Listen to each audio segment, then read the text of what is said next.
So you want to get into wholesaling, you want to get into real estate, and you want to make money doing it. But what are some of the fundamentals, just some of the basic things that you need in order to succeed at wholesaling? So that's what I'm going to be going over today.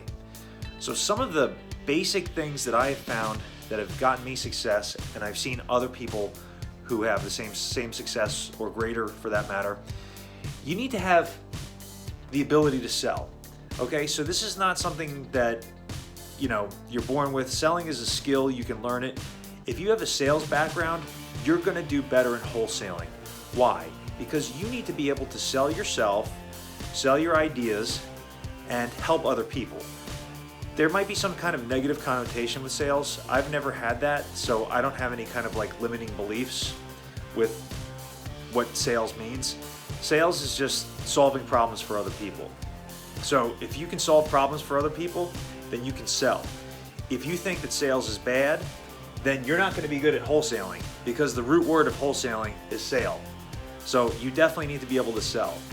So that doesn't mean, force your ideas, convince somebody, be slimy or deceptive.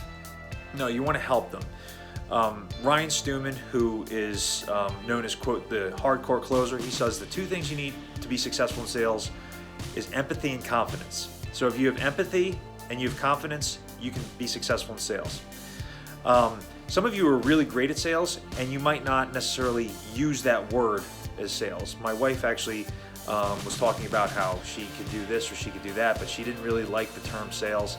But I was like, hon, that's actually you're selling. You're selling your ideas and able to help people. So just make sure you use your words carefully. So that's the first thing. If you can sell, you can be successful at pretty much anything. Okay, but especially for wholesaling, it's going to help you quite a bit. The other thing is having a real estate background. So obviously wholesaling is real estate related. Everything we do in wholesaling has to do with properties. So when I say having a real estate background, you don't necessarily have to be a realtor, but it helps. It helps if you have real estate, if you have access to Trend, or I think it's called Bright now. It helps if you understand markets, what are good areas, what are bad areas, how much do properties sell for, what are the rents in that area, just the different neighborhoods. So that's just kind of just some basic real estate knowledge. Also, it's good to know how much construction costs are. So I'm kind of lumping that into real estate. So how much does a roof cost? How much does windows cost? How much does it cost to redo a kitchen, a heater? How much does it cost to redo, let's say in Philadelphia, we have a lot of three bedroom, one bath or 1.5 bath brick row homes. And they're anywhere between 1,000 square feet and up to 2,500 square feet on average. Some are bigger, some are smaller. How much does it cost to gut that entire place down to the studs and redo that? So these are good things to know.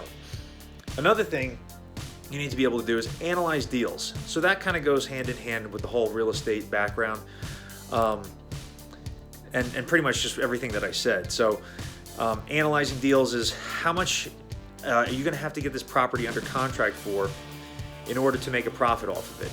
If you get a property under contract and you get a property under contract for, let's say, $70,000 and it's worth $100,000 all fixed up, well, no one's going to be able to buy that property and actually make any money, because if there's even a couple of $1,000s in repairs or it's not in tip-top shape, no one's going to be able to buy it and flip it and pay realtor costs and hard money costs and closing costs twice, and then actually be able to do that. But if you get the property under contract for, let's say, $20,000, and there's, let's say, $40,000 of repairs, a typical either investor or cash buyer will pay up to 70%, around 70% loan to value for that property.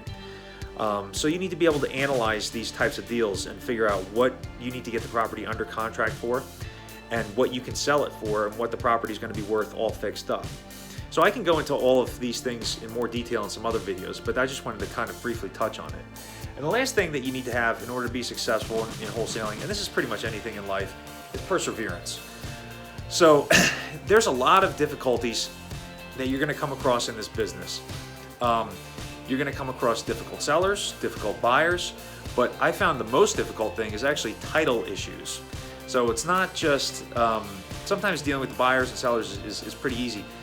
It's the title issues that come up, and how far are you willing to go to track down certain items, people, things that need to be paid off. What are you willing to do to get that deal done at the end of the day? Because on one hand, you have a seller who is typically distressed. They have a lot of title issues. They have a lot of debt on the property. The property is typically in really bad condition. A lot of times it's not even livable. And you have somebody who wants to buy the property.